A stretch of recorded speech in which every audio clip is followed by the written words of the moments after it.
Fala, Plastilove, firmeza total? Cara, é um maior prazer estar falando com você. Bora solucionar o problema da transformação do plástico?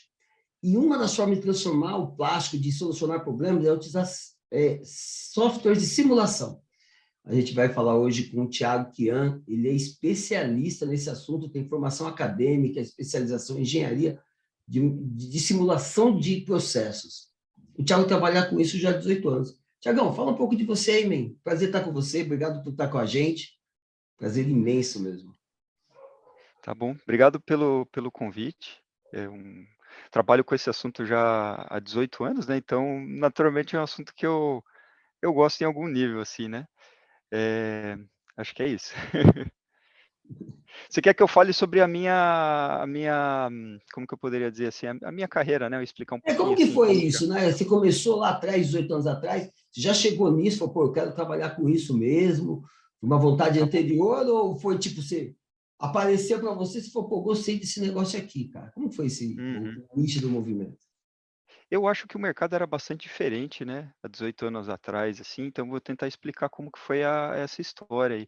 Boa. Eu estava no meio para o fim do curso de engenharia, né, engenharia de materiais, e eu era estagiário do laboratório numa empresa de pigmentos especificamente, e polímeros também. E lá a gente tinha uma máquina injetora, né, e aí por uma série de circunstâncias eh, eu tinha que procurar um novo estágio. E aí apareceu essa vaga, sabe, para trabalhar com simulação. Eu tinha ouvido falar sobre isso já, mas no contexto de simulação estrutural, né, mas de injeção eu não tinha conhecimento não, isso foi no comecinho de 2004, né, e aí por isso eu acabei entrando. Na época eu entrei no processo de seleção de estágio, eles acabaram priorizando alguém que tivesse algum conhecimento prévio de regular a máquina mesmo, né, que é o que eu tinha uma bagagem pequena ainda, mas foi isso. Aí eu trabalhei no fornecedor do software no Brasil, durante aproximadamente 3 anos, como estagiário e depois 1 ano como engenheiro. Depois disso fui trabalhar na área automotiva, como simuleiro, né, aí fiquei um tempo lá. Aí eu tive uma sorte, assim, não vou dizer sorte, mas uma oportunidade, né, uma oportunidade muito preciosa, assim, de trabalhar como processista, sabe.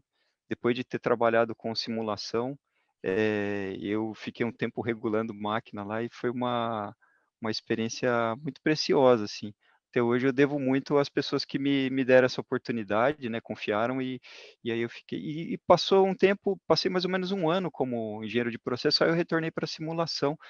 Eu posso dizer com uma visão bem diferente, assim, e e aí depois disso eu fiquei, até hoje, assim, estou trabalhando com simulação, bastante focado aí na área de simulação de injeção. Tem outros processos que eu acabei ganhando conhecimento, né, somente de termoformagem, e a parte estrutural também. Tem aí uns 6 a 4 anos que eu comecei a uma curva de aprendizado nesse sentido, né, de simulação estrutural, que aí complementa bem a parte de simulação. Meados de uns 10 anos atrás eu fiz um mestrado na área de simulação de injeção propriamente. Acho que esse é o resumo, acho que eu respondi a sua pergunta. Porra, foi bastante legal. Cara, tem bastante coisa para te perguntar a respeito dessas suas falas aí, você é louco. É, trabalhou como processista de injeção, é isso? Fazendo tryout, acompanhando nacionalização de material. Como que foi essa experiência, velho? Cara, foi uma experiência eu gostava muito, assim, sabe, foi um regime meio maluco, assim, a gente tinha um contexto, a empresa estava expandindo a produção no Brasil, a gente estava trazendo foi uma época o contexto era bem diferente de hoje, né, estou falando aí meados de 2007, 2008, e então o mercado brasileiro tinha uma perspectiva de trazer bastante projeto de fora ainda essa época, sabe. E e eram o que que eu posso te dizer, cara, assim, resumindo para o assunto principal aqui, eu fazia cara, a gente tinha um time pequeno, mas a gente tinha uma programação de fazer 6 tryouts por dia, né. Eram Caramba. muitos mods, então era um regime bem agressivo, assim, era um volume de trabalho gigante. Nessa época eu trabalhava 12, 16 horas por dia, era o normal, assim, mas foi uma fonte de aprendizado gigante, assim, né? Então,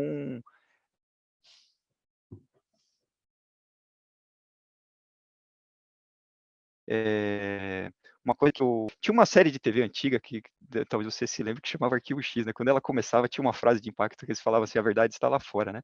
E eu dizia que pra simulação é a mesma coisa, sabe. Quer dizer, a gente fica ali na frente do simulador e aquilo é uma simplificação muito grande da realidade, tem um limite do que a gente consegue aprender ali, mas é muito útil, né. Mas quando eu fui para a fábrica eu descobri, acho que foi a mensagem principal que eu teria, assim, muitas coisas que eu achava que deviam ser críticas, operando o simulador, eu vi que não eram tão graves, e eu passei a ter a visão de muitas coisas que aconteciam, assim, modos de falha, né, esse é o jargão que a gente usa em.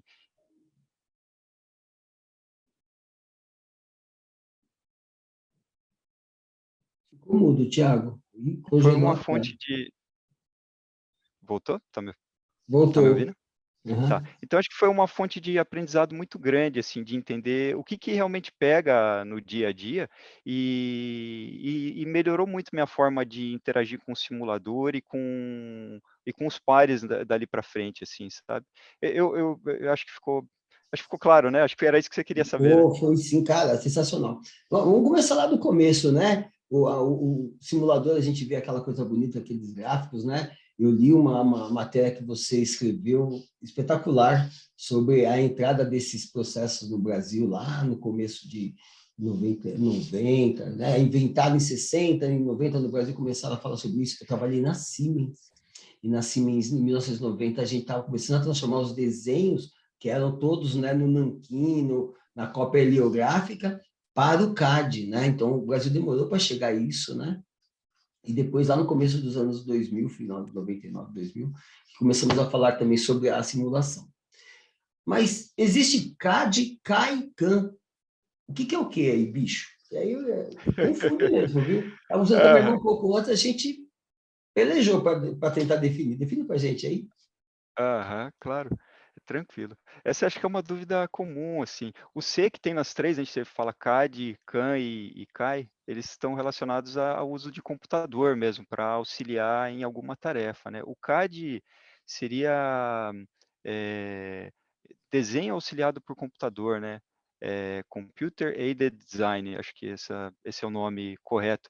Seria praticamente assim, quando você tem uma intenção de fazer um projeto mecânico, né, vamos colocar assim, antigamente se usava as pranchetas, como você comentou, né, eu aprendi a desenhar em prancheta, assim, ficava numa no limite, assim, entre a arte e a engenharia, né, vamos dizer assim. Verdade. Quero dizer, hoje com 3D ainda é uma arte, eu acho, assim, mas ali a pessoa tem uma atividade inventiva, né, e ela traduzia aquilo num projeto mecânico. Então, o que era feito numa prancheta, o CAD você consegue fazer na tela de um computador, tá. Então o CAD acho que ficou bem descrito assim. O CAM seria Computer Aided Manufacturing, tá, então seria manufatura auxiliada por computador.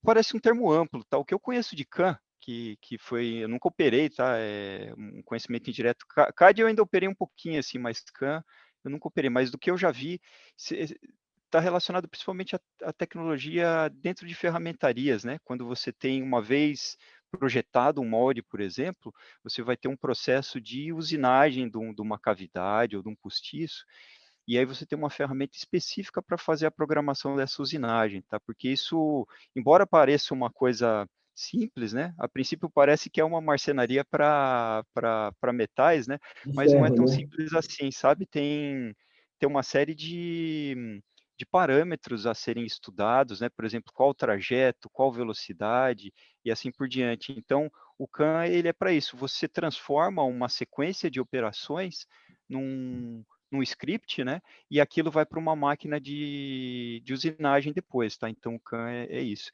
Agora o CAI, que seria o terceiro da família, é Computer Aided Engineering, que aí é a família de softwares que eu trabalho, assim, tá. Ela seria, então, engenharia auxiliada por computador. Basicamente, esse é um termo amplo, assim, de ferramentas que usam de métodos numéricos para resolver equações de engenharia, né? Eh, Aí a gente pode falar de transferência de calor, transferência de massa, uma análise estrutural, tá? Então é um universo amplo. No mercado, o maior mercado está relacionado à análise estrutural mesmo, sabe? Então, quando você tem uma análise de esforços ou uma análise dinâmica, é comum ver, por exemplo, análise de crash test, né, de batida de carro, Uhum. que é um modelo numérico bem grande, assim, ou fluidodinâmica, né, por exemplo, o pessoal que trabalha com desenvolvimento de aeroespacial, então, tudo isso está dentro do CAI, tá? E aí, simulação de processamento de polímeros também está dentro, aí tem uma parte de um cálculo de análise térmica, de transferência de massa, né? E transferência de calor, né? A análise térmica acaba sendo redundante. Mas e no caso de injeção específico, tem uma pontinha de análise estrutural também. Eu acho que eu respondi essa pergunta, né? Cara, fantástico. É uma dúvida que eu mesmo tinha, né, conversando com a minha irmã. Então, é só para assim, desenho CAD, execução CAM e todo o processamento do movimento de energia, de esforços, de deslocamento, tudo isso é no CAI. Toda a engenharia está ali, né? Tudo o que se espera que aconteça com material com certo esforço, com certa energia, é o CAI que traz a simulação, a resposta é isso, né? Entendi mais ou menos, então? É isso aí, seu entendimento tá correto, é isso aí. Nossa, que legal, velho. Mesmo lá na escola, a gente tem dificuldade de deixar isso claro para os meninos, né?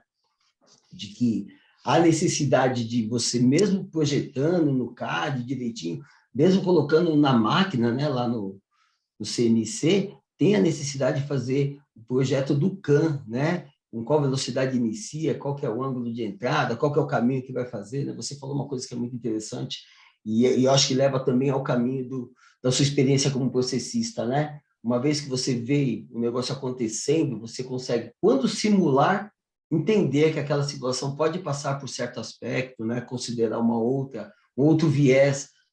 Isso, eu acho que essa experiência que você teve como processista para o simulador que você é hoje, deve ter sido fantástica mesmo e muito grandiosa, viu? Isso é muito legal. Diz aí, então eu estou lá com um projeto, né, e tenho que fazer uma determinada peça. Quando é que é necessário fazer uma análise de CAI, né? Quando assim, como você vê isso, né? Todas as peças são necessárias fazer? Seria bom que todas fizessem? Ou não, Marcelão? É caso específico quando você tem. Como que é a escolha de vou usar ou não isso aí? Tá bom. Eu vou fazer um parênteses aqui. Se permitir, eu vou compartilhar minha tela só para usar uma figura para ilustrar. Ela é uma figura de marketing antiga, assim, da própria Moldflow, mas eu acho que ela ilustra bem o. Consegue ver minha tela? Tô vendo assim, defeitos em peças Tá. plásticas. Olha que legal essa Isso. apresentação, bicho. Esse aqui é um material antigo que eu fiz, assim, didático, né? Esse aqui é uma figura que tinha no material de marketing, né? Eh, Isso aqui ela tenta ilustrar, né, quando você tem problemas de manufatura e isso gera um custo de má qualidade, vamos dizer assim, eh, quem onde que está a raiz do problema, né? Essa sombra aqui, né? Então você tem problemas, você tem, por exemplo, um molde que ele é improdutivo, né? Ele gera peças de má qualidade. eh, Quando você já está em fase de produção, tem fatores que influenciam, né? Por exemplo, aqui está relacionados a fatores de manufatura, né? Custo de fábrica, custo de mão de obra e, eventualmente, flutuação de custo de resina, né? Mas, via de regra, assim, moldes que são moldes ruins, né? Vamos chamar assim, moldes que são improdutivos, a origem do problema tá na fase de projeto, tá? Aí projeto de produto e projeto de molde. Eu diria que, do que eu já vi, tá? Um produto mal resolvido, né, do ponto de vista de manufatura, ele é o principal vilão, tá? Vou interromper aqui, aí eu volto a. Acho que eu parei de Voltou. compartilhar, né? Tá, Sim. então, só voltando um passo, eu já vou responder a sua pergunta. A simulação de injeção, propriamente, ela está dentro de um contexto, tem um termo que se usa que é DFM, Design for Manufacturing, né? Então, quando você tem um novo produto, eh, uma das avaliações, uma das reflexões que precisa ser feita, né, durante o desenvolvimento é como que fica a manufaturabilidade dele, né? Então, um produto ele tem vários requisitos de performance, né, de desempenho, vamos dizer assim. Então ele precisa ser bonito, tem que manter a forma original, tem um requisito de rigidez e por aí vai, né? Vai depender de cada área, mas são termos genéricos que são muito comuns a todos os produtos, assim, né? Mas um deles, uma pergunta é assim, isso é manufaturável, né? Acho que isso é uma pergunta-chave. Então, é, quando a gente fala do uso da simulação, é justamente para ajudar esse tipo de avaliação, sabe? Assim, eu diria que ela é fundamental quando você tem um produto novo, com um aspecto que eu bastante amplo que eu gosto de chamar de desafio técnico, né? Então, vamos supor assim, você tem um produto já, vamos pensar que você tem uma empresa e tem seus moldes ali, e aquilo está produzindo bem, você sabe o comportamento. Se for uma modificação pequena, você vai fazer um novo molde, eu acho pouco necessário, assim, sabe, rodar. Mas se você tem um insight de um produto novo, disruptivo, né, uma inovação, e tem muita dúvida de como vai ser o comportamento daquilo com relação à manufaturabilidade, aí é o caso de simular. Eu diria assim, a simulação ela é fundamental para quem desenvolve produtos e produtos inovadores, tá? Eu colocaria assim. É muito comum as ferramentarias terem simuladores, mas eu acho que o grande filão assim de gerar benefício está no desenvolvimento de produto, tá? E quem faz inovação. Se a pessoa não faz inovação, não tem grandes mudanças, né? Às vezes é só uma mudança de forma, mas o nível de espessura é o mesmo, etc. Eh, aí não é mandatório não, tá? Aí eventualmente ele pode até delegar para um terceiro, para uma ferramentaria. Mas se é uma empresa que tem uma atividade inventiva dentro, tem uma engenharia de produto forte, assim, e desenvolve, aí eu julgaria mandatório para ela ganhar competitividade, tá? Eu acho que eu respondi essa pergunta, né? Respondeu sim. Cara, eu fico, você me falando dessas coisas, eu fico pensando sobre as empresas onde eu trabalhei, e eu trabalhei na engenharia da Siemens, engenharia de processo, né? E, então, estou falando de muito tempo atrás, né? Coisa de ser velha, que é tudo faz muito tempo. E, como eu disse, a gente estava começando a transformar os desenhos em CAD ainda, e o CAD ainda era pelo DOS, não era o Windows, né? Não era esse tipo de que tem, né? Você tinha que ir lá colocar a coordenada para fazer a linha. Eu lembro que a gente apanhava muito com isso. Eu quero dizer o seguinte, cara, vinha às vezes um projeto da engenharia de produto e falava, velho, isso aqui não dá para fazer, você é doido? Ó, tem uma entrada aqui, como que eu vou tirar isso do molde? Né? Então, eu acho que é isso aí, né?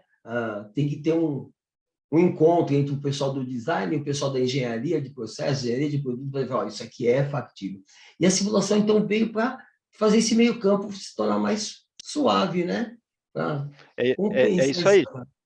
Eu tenho um comentário a mais, assim, quando a pessoa ganha conhecimento de processo, né, ela tem vivência em moldes, acompanha a produção, problemas de qualidade, ela naturalmente ela vai ganhando um conhecimento profundo dos fenômenos físicos que estão acontecendo ali, né. Ela vê um aprisionamento de ar, vê uma peça saindo falhada, um empenamento, né, uma peça que não entrega o que precisaria em termos de tolerância dimensional, ela vai aprendendo, né. Então quando você tem um ciclo de projeto novo, se você chamar um engenheiro de molde, um processista experientes, para fazerem uma revisão, uma análise crítica de uma peça, ou um design review, né, que a gente chama, uma revisão da geometria, eles vão ter uma habilidade de criticar aquela peça, né, criticar no bom sentido, né, de dizer: "Olha, cara, esse ângulo de saída precisa ser melhorado, essa espessura aqui está meio maluca, né". Eles vão conseguir, sabe, reduzir o risco daquilo, com certeza, assim, a experiência ela é fundamental, tá. Eh, mas tem um limite para isso, acho que isso que é a mensagem principal, assim, tem um limite o quanto que eles conseguem prever de modos de falha, tá. Tem sempre Sim. um componente de surpresa, né, principalmente para geometrias novas, então, mesmo que eles façam o melhor trabalho, tem um risco da peça sair ainda empenada ou com aprisionamento de ar que eles não estavam prevendo, né. Então é aí que a simulação vem para ajudar, tá. Eh, Eu diria assim, o simulador, cara, ele é como se fosse um laboratório virtual, assim, quando você tem um processista operando, eu acho que a melhor pessoa para operar seria um processista, embora, via de regra, o mix de habilidade que ele tem, né, é comum a pessoa não ter habilidade com um computador. Embora isso foi na época que eu comecei, acho que hoje já mudou muito, assim, hoje todo mundo tem habilidade no computador num nível razoável, assim. Mas o que eu ia dizer, assim, é, o simulador ele vem justamente para isso, ele acaba sendo um laboratório virtual e pode ser bem utilizado para responder perguntas específicas que surgem na cabeça dessas pessoas aí, né? Então, a visão que eu tenho hoje é assim, cara, ele não é uma ferramenta que vai te dizer os modos de falha, porque ele é um algoritmo, ele não sabe, né? Então fica na mão do operador fazer esse julgamento, né? Se aquilo de fato é um problema, não tem um limite, sabe? Mas eu vejo ele hoje como um integrador de área, sabe? Então, quando surge essa primeira discussão saudável de criticar uma nova peça com relação à manufaturabilidade, um bom simuleiro, ele acaba sendo um mestre de cerimônia, sabe? Ele puxa a galera para fazer a discussão, aí suportada por dados de simulação, e aí a conversa anda muitos passos para frente, assim, sabe? Então, cara, problemas que se tinha, sei lá, 10, 20 anos atrás, usando simulação bem usada hoje é inconcebível, assim, não é para ter surpresa, sabe? E aí isso, a empresa ganha agilidade, ganha competitividade, eu acho que essa que é a mensagem. Entendi. Cara, é sensacional, sabe? Eu fico imaginando. Uma certa feita eu fui participar de um FEMEA, de uma empresa que faz termoformagem de tapetes, arte interna dos caminhões. E na discussão a gente começou a falar, não, ó, eu acho, Marcelo, o que você acha, né? Eu até fui pego meio de calça curta nesse dia. Me chamaram para uma reunião, cheguei lá, aí aparece os caras do laboratório, o cara da engenharia, o cara do produto, o cara do processo, o operador, o cara da manutenção, vi aquela galera sentando, ó, a gente vai fazer um FEMEA. Marcelo, o Marcelo tá aqui para ajudar a gente sobre isso aí. Falei, tá lasqueira, né? E aí vem assim, eu tinha experiência na termoformagem a vácuo, mas não naquele processo, assim, né, daquele material. Mas vamos lá. Aí começamos a falar sobre isso. De repente, o cara da engenharia abriu o laptop e falou assim, ó, tem uma possibilidade de distorção do produto aqui, ó, tem uma espessura ali. Velho, enriqueceu de tal maneira que, assim, a gente conseguiu pular de patamar no nível do desenvolvimento daquele molde, daquele processo, né? Então, a ajuda que a simulação traz é fantástica, né? A gente tem até pontos que você disse, né? Que nem a experiência consegue considerar, né? No nosso caso lá, é estiramento em certo canto vivo que ia acabar, né, dando uma falha no produto final. Foi espetacular. Existem muitas empresas hoje em dia que a gente fala, né, de simulação, então o Modiflow acho que é um dos grandes pioneiros, né, mas tem outras ferramentas, né? Você já trabalhou com muitas ferramentas, Tiagão? Você só ficou mais nessa daí? Uhum. Essa empresa específica, a Modiflow, ela virou meio que um sinônimo, né? Ela virou uma marca mesmo, né? Muito forte, né? Ela era uma Tipo empresa, maisena, hoje né? ela é Maisena, Coca-Cola, por aí vai, Guaraná. Ela colou assim no tipo isso porque ela teve uma penetração no mercado, assim, a partir da década de 1990 bem grande, assim, né? Eu não sei qual que é o market share deles hoje, mas uma empresa forte, assim. Eu tive experiência já com 2 outros códigos, né, do que eu conheço, assim, hoje no mercado, os principais que eu conheço, tem a Modiflow, que deve ser o líder de mercado ainda, eh, tem o Moldex 3D, eu já operei, é um software coreano, eu já operei. Cara, eu operei muito pouco, assim, eu rodei alguns testes, tem uma solução que a Dassault tem hoje também, a Altair parece que está com uma ferramenta também, essa eu não olhei ainda. E eu sei que tem um software que é um software alemão, que se chama Sigmasoft, ele está dentro de um outro código chamado Magma, que é mais relacionado à forja, da iCast. Eh, do que eu já vi, assim, o software mais completo seria Sigmasoft, tá? Eu nunca operei, mas eu sei que ele não é user-friendly. A Moodflow, ela ganhou bastante mercado porque ela se tornou um software fácil de usar, assim, sabe? pegar 20 anos atrás, um pouco antes de eu entrar nessa área, eram softwares muito difíceis de usar. A época que eu peguei já era bem fácil já. Acho que um adolescente, se você gastar um pouco de tempo, ele sai operando, assim. O software, ele é incrivelmente fácil de usar. Então, acho que tem essas marcas aí, tá? Essas empresas hoje no mercado, mas o que eu uso hoje, assim, e durante praticamente toda a minha carreira foi o software da Modiflow, que hoje é propriedade da Autodesk, né? Acho que Certo. eu acho que é isso. Agora, de novo, né, os softwares, eles são, esse que eu uso especificamente, ele é muito fácil de usar, igual eu comentei, um adolescente opera, eles são mais software de injeção, via de regra, como tem um termo que a gente usa no universo de simulação, que é a condição de contorno, né, que seriam basicamente a forma como você aborda e modela o seu problema, ele é relativamente repetitivo, né? Você vai ter um pontinho de injeção, uma cavidade, alguns parâmetros de processo. Geralmente ele vem até com uns parâmetros genéricos. O software tem uma base de dados de. Então, assim, qualquer um opera, eu diria dessa forma, tá? Agora, gerar valor com isso são outros 500, assim, né? Aí acho que precisa de uma visão de um processista mesmo. Ele chega a parecer um carro desgovernado, assim, na mão de quem não entende de processo, sabe? A Que pessoa pode perigo, tomar hein? É perigoso decisões isso, né? muito ruins. Eu acho que sim, cara. É muito comum ver assim pessoas que não têm é fundamental, sabe, ter um conhecimento do processo mesmo, dos modos de falha, né, antes de rodar. Acho que é uma reflexão importante antes de rodar qualquer coisa, entender qual que é a função do produto, né, o que pode dar de problema. E é comum assim, cara, ele tem até um gerador de relatório automático, sabe? É comum você receber relatórios assim de fornecedores, de ferramentarias. Às vezes eles têm 50 páginas assim, mas é só espuma, sabe? Aquilo não gera valor nenhum assim. Acho Entendi. que essa colocação é importante. Olha, você me trouxe à memória agora um caso, né? Tem uma pessoa que eu conheço, trabalha numa empresa de automobilística, né? Produz peças, na verdade, autopeças, produz para a montadora. E ela estava me contando, essa pessoa, que estão no desenvolvimento de um projeto lá, e é desse nível que você disse, né? Altamente complexo, material de engenharia, com carga e tal. Aí veio várias perguntas de novo, o Marcelão e as perguntonas dele. Primeira coisa, né? Esse banco de dados é da Modiflow, mas o usuário, assim, o operador consegue colocar novos dados?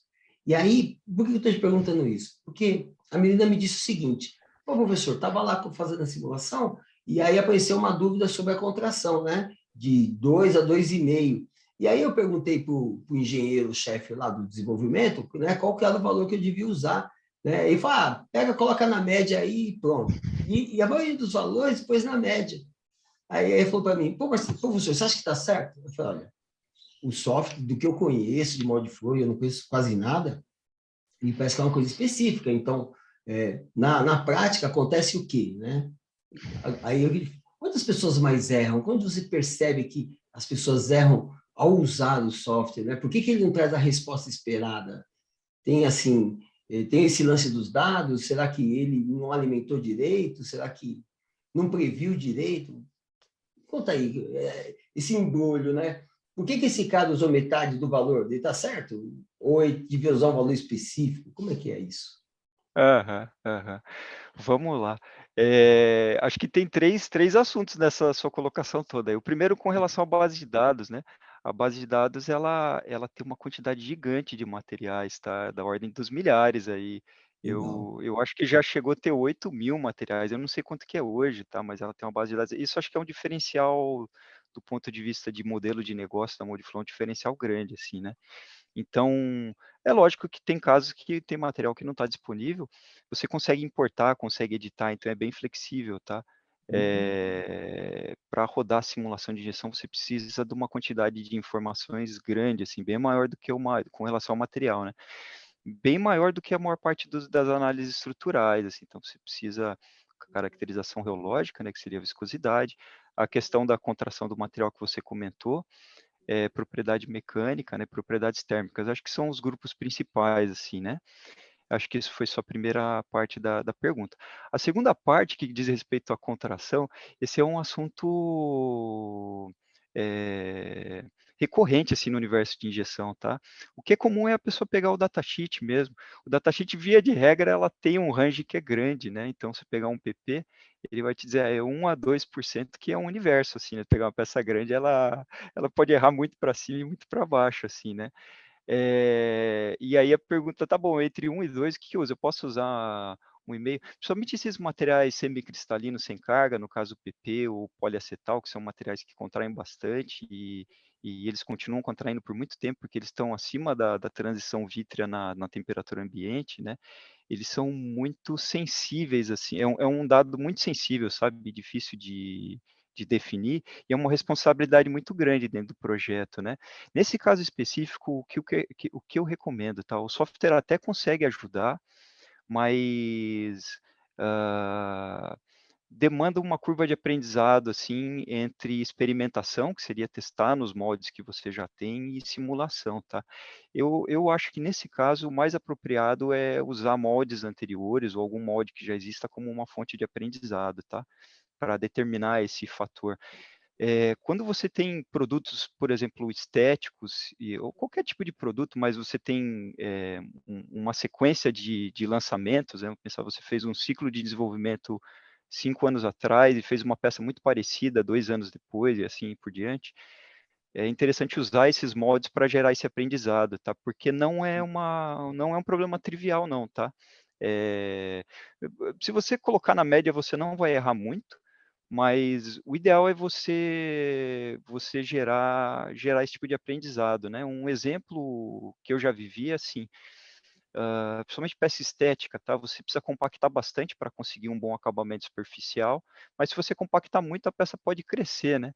Então, se você usar um fator de contração alto, você vai garantir uma peça grande, aí se você compacta, ela cresce muito, e aí você tem que compactar pouco para ela ficar no dimensional, e aí o estético não fica bom, né? Verdade. Então, isso é o que eu chamo de cobertor curto, né? Em inglês, eles têm um nome mais pomposo para isso, que seria trade-off, né? Mas em qualquer problema de engenharia, a gente está cheio disso, né? De injeção, esse é um deles. Então, é um problema complexo, tá? Uhum. É, Agora, com relação, a sua última colocação foi com relação ao mau uso ou falta de aprendizado, assim, onde o pessoal costuma errar, né, por simulação. Isso, Tá. né? Eu acho que um problema fundamental que eu vejo, tá, mesmo fazendo usos assim, o uso da simulação, ela pode ir se sofisticando, sabe? Mas eu acho que um cuidado fundamental é assim, antes da pessoa rodar, ela tem que ter muito claro quais são os modos de falha que, antes de rodar é importante, tá? Ela tá bem claro quais modos de falha que podem acontecer. Se ela puder anotar isso em algum documento ou no papel, geralmente eu não gosto de burocracia, tá? Mas se ela tiver um ciclo de FEMEAs, né? Esse tipo de é, como que eu poderia, de sessão dentro da empresa dela, vai sair dali, sabe? Quais são os modos de falha? Então ela tem que ter muito claro, antes de rodar, quais perguntas de engenharia ela está tentando responder, tá? É lógico que injeção, as perguntas geralmente elas são repetitivas, tá? Seriam basicamente assim, essa peça preenche, com esse conceito de injeção que eu estou pensando, vai ficar a pressão sob controle, a temperatura sob controle, onde vão ficar as linhas de solda, né? Mas eu acho que isso, eu não vejo, geralmente a pessoa sai chutando para todo lado, assim, e então eu acho que isso é um erro fundamental, assim, sabe? Antes da pessoa rodar, ela tem que ter muito claro quais perguntas de engenharia ela está tentando responder com aquela análise, isso para gerar valor e para gastar menos tiro depois, sabe? Então, eu acho que isso não é propriamente um erro de simulação, né? Mas eu acho que é um erro do uso da ferramenta como um todo, assim, sabe? Um pouco mais amplo. Então, eu acho que, O assim, antes processo todo como dela colocar a mão, desenvolvimento, né? É exato, o erro do processo, esse sistema, né? antes de colocar a mão e rodar, tenha muita clareza do que você está tentando responder, né? Porque aquilo é um laboratóriozinho virtual e você está gastando recurso, né? Está gastando seu tempo, energia. E é comum a pessoa começar a rodar um monte de coisa, porque via de regra roda rápido também, né? Mas ela tem que usar aquilo como um laboratório, assim, não tentar gastar mais tempo do que precisa, assim, sabe? Então, se eu pudesse dizer um que eu acho recorrente, mesmo para trabalhos muito simples, eu diria que é esse, tá? Eu me recordo de estar conversando com essa mocinha, né, que trabalha nessa empresa de produção de autopeça, e aí um outro aluno que estava na proximidade é ferramenteiro. Aí ele falou assim, Que nada, professor, isso aí resolve fácil. É só você deixar na região sobre o material para comer depois e já era, né? Então, o que me vem, né? Que muitas vezes a experiência mostra o seguinte, ó, a simulação vai deixar bem perto. Mas, considerando que aqui pode acontecer um erro, já deixa ali no limite do maior para poder tirar depois, né? Deixa já pronto para ser arredondado, já certo para deixar um chanfro, né? Então, Uhum. eu acho que é isso aí que você falou, né? Existe um conjunto de todas as coisas para chegar num consenso. Alimentar com Uhum. dados é fundamental. Os dados sendo precisos, a coisa facilita muito. Mas mesmo assim, precisa da experiência do processo, da experiência da análise de falha, como você disse, né? Saber o que procurar, o que perguntar, que Uhum. resposta espera receber, né? Às vezes está esperando a resposta e uma resposta não tem nada a ver com aquilo. Fala, cara, e agora? Eu não previ isso. Como que eu vou arrumar esse molde, né?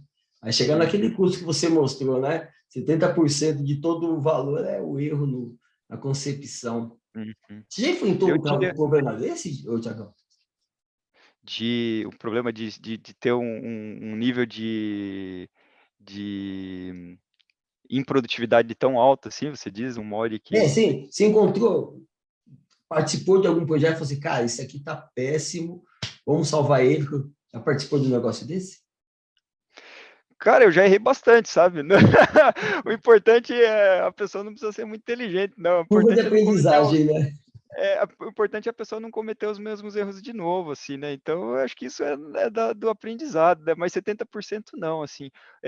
Uma coisa que eu já vivi, assim, que, eu acho que, só voltando a um assunto que você comentou antes, né, eu antigamente era comum, né, você tinha mods de canal frio, eventualmente você colocava vários canais, né, eu já operei mods assim, né, que não eram da minha geração, mas eles já estavam em produção, então você colocava 8 pontos de entrada, às vezes numa caixa que nem era tão grande, e depois você ia testando e fechando, abrindo e etcétera, né. É comum assim, porque é relativamente flexível, né, e simples de depois fechar uma entradinha.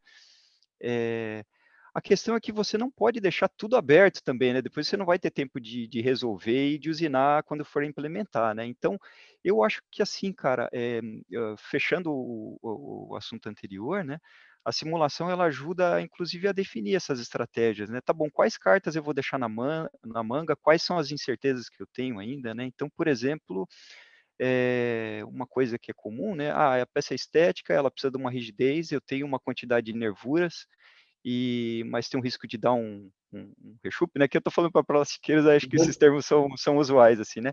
Mas aí a pergunta que fica: "Tá bom, né, eu começo com 2 pontos e deixo um". Então, a simulação ela ajuda a diminuir a quantidade de incertezas e ela ajuda a direcionar, sabe, quais cartas a gente vai deixar na manga inclusive, né, para não deixar tudo aberto para o final, porque depois você não tem tempo de resolver, né, você vai ter uma quantidade de problemas de surpresa que vão aparecer certamente, então não dá para deixar sobrematerial em todo lugar, empostiçado em todo lugar, né. Mas a simulação ela ajuda, por exemplo, eh no caso da nervura que eu estava comentando, né, vamos começar bem fina, né, e pelo menos a gente entrega a parte estética, eh, e eventualmente se a gente precisar usinar mais alguma, isso fica de sobreaviso, a ferramentaria já não coloca um circuito de refrigeração. Então eu acho que a a estratégia ela fica mais precisa, mais robusta, sabe. Quer dizer, você ainda vai precisar da experiência de deixar algumas cartas na manga, mas elas vão ficar um pouco mais cirúrgicas, sabe. Acho que assim fica bem colocado, né. Você não fica com tudo aberto, a incerteza diminui bastante, você ainda deixa umas cartas na manga, mas sabendo onde que você está pisando bem, assim, já, sabe. Então acho que isso, responde sua pergunta. Tem uma coisa que eu vivi, cara, que eu trabalhei na automotiva, né, num fornecedor para automobilísticas e eles costumam tratar com os fornecedores, né, isso é uma prática, não sei se é característica do Brasil, se isso é mundial, eu imagino que seja global, assim, onde você tem um termo de compromisso ali, de não parar a linha, né, porque isso é um prejuízo gigante, né. Então eu trabalhei num fornecedor de autopeças, e eu cheguei a ver um mod improdutivo, né, eu não participei do ciclo de desenvolvimento, embora o problema não fosse um problema que eu chamaria de simulável, né, acho que isso é um assunto que eu vou até falar na sequência. Mas eu Importante. cheguei a ver, assim, um mod que ele era tão improdutivo, e ele começou a gerar problemas, né? Então a gente tem as gavetas do molde, a gaveta travava, e aí o molde parava, porque tinha que abrir ele e tirar as peças, a peça que atravessava o extrator, a peça, então tinha que parar, ele ficava improdutivo alguns bons minutos ali. E aí ele começou a gerar uma produtividade tão baixa, né, que para não parar a montadora, a gente produzia uma quantidade de peças, né, a gente é a empresa, né, eu não participei diretamente, embora eu tenha operado um pouco e até ficado ali de olho nele produzindo, mas as peças, a gente produzia umas caixinhas de peça e vinha um helicóptero buscar, né, então tinha um custo de um frete, de um helicóptero buscar para levar para a linha da montadora para não parar a montadora, exato, porque era mais barato contratar um helicóptero do que parar a linha da montadora, né? Então Pagar a isso multa, né? exato. Então isso foi o tipo de situação crítica que eu vivi, assim, direta e indiretamente, né? Agora ali era um problema no conceito da gaveta, sabe? E ele já estava em alta produção, então já se sabiam, já tinha um diagnóstico, né? O conceito da gaveta não era robusto. E já sabia o que fazer, mas você não consegue parar, né? Não consegue fazer uma quantidade de peças, né? Que a gente chama de pulmão, para ter fôlego, parar aquele molde e corrigir o que precisa ser corrigido. Então, eu acho que assim, quando a gente fala de simulação, ela tem uma quantidade de modos de falha que você consegue cobrir com ele, né? Que estão relacionados aí à fase de preenchimento, compactação, erro de forma, a gente consegue rodar até a refrigeração e ver pontos de acúmulo de calor. Agora, isso não significa que você simula todos os modos de falha do mod, né? Acho que isso. Então, mesmo que você faça o melhor trabalho de simulação, o mod ainda pode ser improdutivo, tá? Então, por isso que é fundamental, tá? A pessoa que simula, ela tem. Aí tem algumas recomendações já, né? Já partindo para esse âmbito. Aham. A pessoa tem que participar da quantidade maior de tryouts que ela puder e ganhar conhecimento de projeto de mod, sabe? Porque as coisas se cruzam, sabe? É um compromisso, né? Aí acho que a visão dela estende, e aí ela na fase de desenvolvimento de produto já consegue, ela vira um atirador de elite, assim, vamos dizer, sabe? Ela, ela consegue enxergar longe, assim, olha, do jeito que está aqui, eu consegui, eu simulei e tal, está tudo resolvido do ponto de vista de simulação, mas essa gaveta, do jeito que vocês estão fazendo, isso não vai ficar robusto, não vai rodar bem, né? Ou esse fechamento aqui, ele não está robusto. Então, eu hoje, como é, simuleiro, assim, né? E alguém que trabalhasse e eu desenvolvesse, eu gostaria que a pessoa chegasse nesse nível de visão, sabe? De começar a trafegar em outras áreas, tá? Então, modos de falha simuláveis, que eu diria, e modos de falha não simuláveis. Em alguns casos, você tem eles competindo, sabe? Você tem que chegar no melhor compromisso, né? E então a pessoa tem que ter primeiro a visão dos modos de falha para depois conseguir fazer um julgamento de qual que seria o melhor compromisso. As análises, aí, incluindo a simulação dentro do contexto de IDFM, primeira coisa você tem que ter um diagnóstico, né? Seria como ir num médico e ele fazer um primeiro diagnóstico baseado em observação, ele vai apalpar o paciente. Eu torci o pé esses tempos, então a primeira coisa ele vai lá e coloca a mão e aperta, vê onde está doendo, o tornozelo, eu torci esses tempos, e aí depois ele manda fazer um raio-x, um ultrassom, e aí ele vai refinando o diagnóstico, né, que seria o equivalente a um simulador. Então, primeira coisa, você precisa ter um diagnóstico, né? Aí baseado em simulação, baseado em experiência, e aí tem um limite dos diagnósticos que a gente consegue fazer com o simulador, né? Os outros diagnósticos, que seria, por exemplo, a robustez da gaveta, a robustez de uma linha de fechamento, isso fica mais baseado no conhecimento das pessoas, né? Embora fisicamente hoje é até possível simular isso, mas o custo-benefício ainda me parece baixo, né? Mas a hora que você tem esses diagnósticos todos, né, do que pode dar de problema, às vezes um tipo de requisito, de desempenho, ele compete com o outro, né? Igual, por Entendi. exemplo, uma rigidez versus rechupe, né? Então a peça precisa entregar uma rigidez e um acabamento superficial bom. Como resolver esse cobertor curto? Aí eu acho que esse é um desafio grande quando está já implementado, sabe? Porque aí você tem pouca margem de manobra de recurso, de tempo, né? E aí acho que alguém com experiência gera valor nesse sentido, sabe? De alertar a turma no começo com diagnósticos precisos e direcionar para o melhor compromisso, tá? Eu estou falando num âmbito meio assim, filosófico aqui, mas eu acho que vocês estão acompanhando o raciocínio, Sim, né? claro, cara, perfeito. Tá, Tiagão, perfeito, né? Porque eu fico imaginando lá o problema, né? Nós temos uma injeção de um impulso de cadeira lá na escola. E o que acontece? Dependendo da temperatura da massa, da temperatura da água, olha quanta coisa, temperatura da massa polimérica. Ah, estou injetando um outro material, preciso de mais temperatura. Dependendo da temperatura da massa polimérica e da água que passa no molde no dia, o macho, né, no avanço para fazer o encosto, ele trava, né? E eu acho que esse é o caso do não simulável, né? Uma pessoa com experiência anterior fala, ó, o macho quente, aí esse aço vai dilatar tanto que vai travar, né? Isso é uma experiência que talvez não seja tão simulável assim, né? Aí um Uhum. conselho também, aí o cara falou, pô, Marcelo, mas como que a gente vai saber se vai dar problema ou não? Aí já com o molde feito, né? Eu falei, faz um molde flow, faz uma simulação de injeção. Você é doido? Como é que faz isso? Eu falei, faz assim, ó. Começa com excesso de material e pressão nada. E vai injetando, né? Tomar cuidado para não prender na cavidade, senão você vai ter que estragar tudo e não adianta nada. Mas injeta um pouquinho, injeta mais um pouquinho, aí você vai entender qual que é o movimento de preenchimento, por onde o material vai seguir e tal. É dessa experiência que você estava falando, né, Tiagão? Como processista, né? Entender exatamente como funciona e se aquilo que você previu se transforma em realidade, né? Você tem algum conselho a mais assim para dar para esses meninos que pensam em entrar em simulação? Porque eu tenho muito aluno que ama computador. E quando eles encontram o CAD, né, quando eles encontram o software de simulação, que nem, só para você saber, nós estamos fazendo um bloco para substituir o bloco de alvenaria soprado, né? E a gente teve que simular se aquele bloco, com aquele material ia suportar. E a gente foi com um software de simulação estrutural, né? E se apaixonado. O menino quer até largar o plástico, quer ir para a área de simulação de materiais, ele tá... Tem algum conselho que você possa dar para essa molecada aí? Cara, eu já cobri, assim, parte dessa pergunta, né, anteriormente, mas eu vou enfatizar. Eu acho assim, se a pessoa, tem interesse em se tornar um bom simuleiro de injeção, né, ela é fundamental ela participar de tryouts, né, ali você tem um material de aprendizado, né. Embora aquilo pareça, caótico, assim, para quem não está acostumado, mas é uma fonte de aprendizado gigante, assim, né. Você vai ver modos de falha ali, coisas que com o simulador é uma representação muito simplificada, assim, da realidade, né.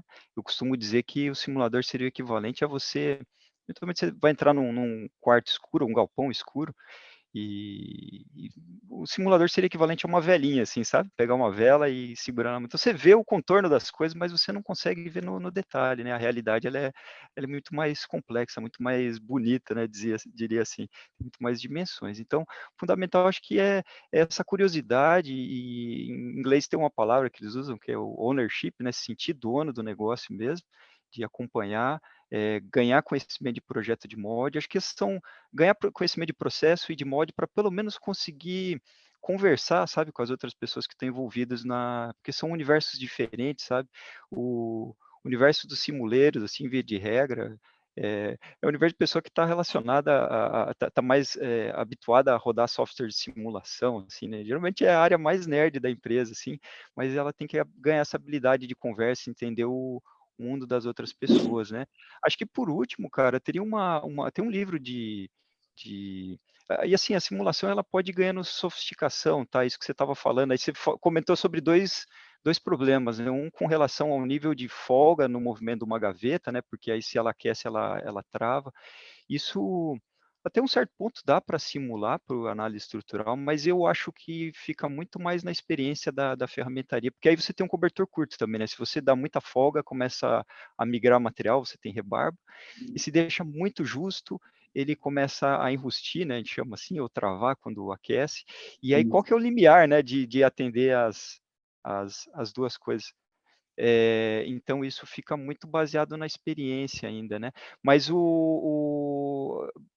aprender ferramentas estatísticas também, tá, que seria o segundo ponto que você comentou de qual que é a janela de processamento, né, esse é um termo bastante usado, no mundo do plástico, assim, até onde eu posso ir com a pressão e não e entregar uma peça boa ainda, ou a partir de que nível de pressão, de compactação a peça vai ter um acabamento estético bom.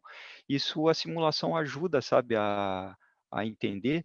E aí, se a pessoa tiver um conhecimento de ferramentas estatísticas, né, esses treinamentos na linha do Six Sigma, que é um modelo de negócio também, eu acho que ajuda bastante ela a ganhar eficiência, tá? Então, seria aí para usuários já um pouco mais avançados. Mas aí, pegando o gancho, né, tem um livro de estatística que está no conceito de planejamento de experimentos, né, de um autor famoso, que é o Montgomery, que ele fala o seguinte: o que eu vou te ensinar nesse livro, e eu acho que se aplica para simulação também, ele fala: o que eu vou te ensinar nesse livro aqui são técnicas, né, são ferramentas, isso vai te ajudar bastante, mas elas não substituem a sua capacidade de observar e o conhecimento que você tem do fenômeno, né? Sensacional. Então, a simulação acho que é a mesma coisa, tá? Sensacional. Eu diria até assim, pensando numa forma prática assim, e simples de me fazer entender, eh, eu veria o simulador como, se a gente chamar ele de uma vivência teórica, né, numérica, ele é como se fosse a perna direita e as vivências experimentais e ir para uma fábrica e ver a perna esquerda, né. Se você tentar ir por um lado só, você sempre não vai para frente, sabe. Tem uma perna acaba ajudando a outra e aí você caminha na fronteira do conhecimento. Eu acho que eu respondi, acho Eu que acho ficou que bem sim. colocado assim, né. Ficou muito boa essa resposta. Então, é a união da teoria e da prática, né? Esse é o melhor dos mundos mesmo, né? Que você fala. Você vivencia a prática e reforça que a teoria estava certa, né? Então, eu tenho teoricamente lá minhas análises, e quando eu chego na prática, eu falo, porra, cara, é isso mesmo. É que nem você falou, tem uma curva de aprendizagem. No próximo projeto, já entender que aquela nervura naquele ponto pode causar aquele rechupe que eu previ antes, eu já posso implementar esse recurso a mais. Tiagão, cara, muito obrigado aí pelo seu tempo, sensacional. Agradeço de coração. As suas explicações foram fantásticas. Eu aprendi muito com você hoje, né? Espero que as pessoas que vão nos assistir também aprendam tanto quanto. Espero que eles possam aproveitar o melhor aí do nosso bate-papo. E fica assim um último assim perguntinha, comentário a seu respeito, assim, a sua trajetória e até como tem alguma assim situação que você enfrentou que foi um desafio que você falou, porra, acho que isso aqui não é para mim? Isso lá no começo, assim, falou, pô, isso aqui não é para mim? Ou você falou, pô, gostei disso, é isso mesmo? Teve algum momento que você falou, pô, isso aqui não é para mim? Como que foi esse negócio aí? Você disse com relação ao uso da simulação e um desafio técnico, assim, que me Isso. apareceu tá. Teve sim, cara, no comecinho da carreira eu peguei um problema que eu tenho dúvida se hoje eu conseguiria resolver, assim, sabe. Eh, eu acho que quando a gente fala de processamento por injeção, e propriamente empenamento, a teoria para empenamento, o empenamento e contração, eles são estudados de forma sistemática desde a década de 60, assim, né, então você Uhum. acha, papers e tem normas sobre contração e variação desde essa época esse conhecimento é construído de alguma forma, né. Mas tem um caso particular quando a gente fala de material carregado com fibra, assim, né, isso gera um tipo de comportamento de empenamento que eu acho que é o mais sofisticado, assim, o mais complexo, né. Então, hoje eu tenho um entendimento muito melhor do que no começo da carreira, né, mas eu acho que dos problemas que eu já vivi de moldagem, o comportamento de empenamento com material carregado com fibra, eh, ele é um problema sofisticado, assim, sabe, ele não é trivial, ele é totalmente não linear, quer dizer, você muda um pouquinho o ponto de injeção de lugar, ele vai mudar todo o comportamento, os parâmetros da peça, né, então, quais espessuras, tudo isso, eh muda muito. Então esse é um problema complexo, tá. Eu peguei esse problema bem no começo da carreira e não é um problema muito trivial, assim, sabe.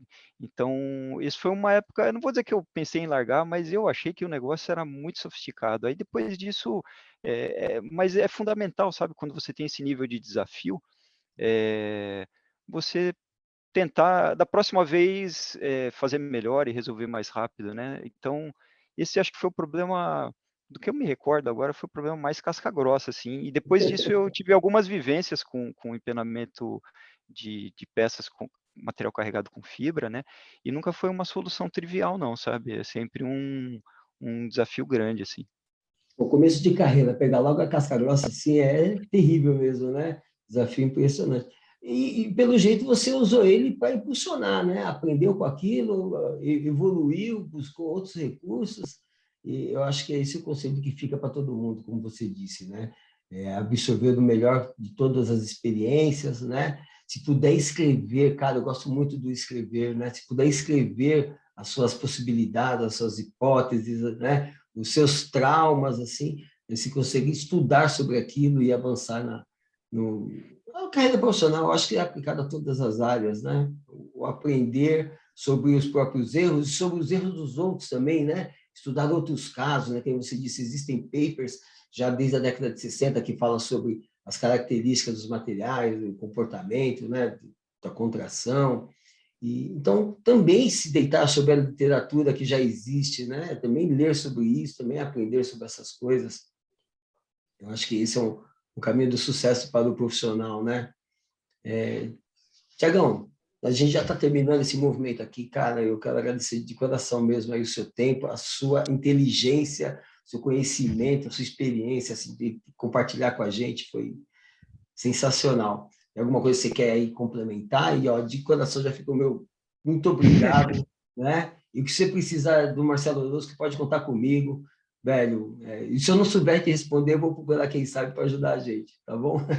Tá bom. Eu acho que eu tenho uma última observação, né, só baseado nessa última nas suas últimas palavras aí já, fazendo um gancho, né, com uma área que não tem a ver com o que a gente está falando aqui, mas, pessoalmente eu, gosto muito dos ensinamentos do budismo, né, mas é o que eles chamam de usar uma dificuldade como caminho, assim, né. Então aqui a gente está falando num contexto profissional, né, então quer dizer, nesse caso foi mais ou menos isso. Eu lembro que depois dessa época aí eu gastei, no meu período de férias eu estava ainda no período de estágio, né, quando eu peguei esse desafio, nas férias eu fiquei estudando sobre empenamento. Hoje, tinha um material didático da próprio fornecedor, material de treinamento, que tinha um nível de profundidade que já, resolve a maior parte dos problemas industriais, né.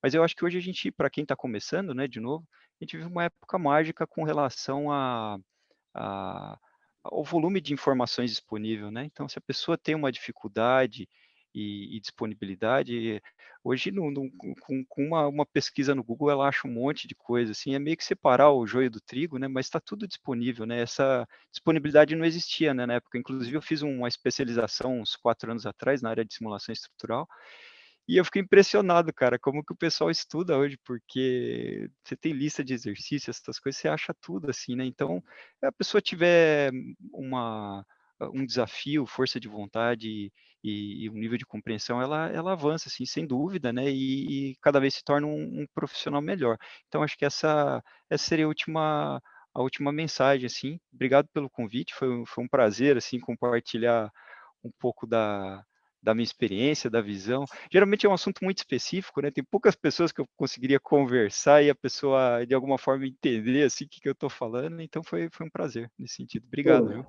Pô, foi sensacional. Vou te falar a verdade, assim, das pessoas que me acompanham, né?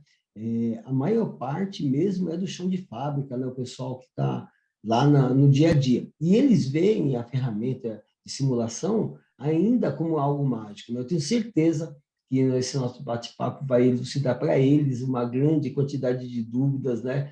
Vou entender. Você usou um termo que foi user-friendly, é isso, né? Que é amigável com o uso. Eles ainda não enxergam isso e vão perceber que sim, que tem essa possibilidade, né? Que com um pouquinho de empenho você vai conseguir abrir um novo mundo gigante aí. Tiagão, obrigado por tudo.